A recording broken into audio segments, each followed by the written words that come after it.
Bạn chấm đích số cùng mai bong bóng bờ một căn channel bó sải sự bình xa chỉ mấyថ្ងៃនេះបងដែរខ្ញុំនឹងលើកយកទាក់ទងនឹងពុកម៉ែបងប្អូនសុបិនឃើញសត្វស្រមោចបាទប្រសិនបើជាពុកម៉ែបងប្អូនសុបិនឃើញសត្វស្រមោចចូលផ្ទះហើយវត្តជាវងក្នុងផ្ទះឬក៏ដើរជាជួយក្នុងផ្ទះនោះការសុបិនដូចនេះគឺមានអត្ថន័យល្អសម្រាប់អ្នកសុបិនគឺមានន័យថាពុកម៉ែបងប្អូននឹងទទួលបានលាភសំណាងពីការសងសំណាងផ្សេងឬការប្រកបមុខរបរជួញដូរមានការរីកចម្រើនឬក៏ការប្រកបការងារក៏ត្រូវបានឡើងតំណែងការងារ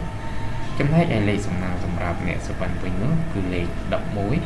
19លេខ110លេខ119និងលេខ196បាទតើតើនឹងពុកម៉ែបងប្អូនសុបិនឃើញសត្វស្រមោចនេះគឺមានអត្ថន័យល្អសម្រាប់អ្នកសុបិនបាទជាចុងក្រោយក៏សូមអរគុណពុកម៉ែបងប្អូនដែលខំចំណាយពេលវេលាដ៏មានតម្លៃតាមដានសម្រាប់ Channel បកស្រាយសុបិនពីដើមរហូតដល់ចប់ចុងក្រោយនេះក៏សូមជូនពរពុកម៉ែបងប្អូនជួបតែសំណាងល្អគ្រប់គ្នាសូមអរគុណ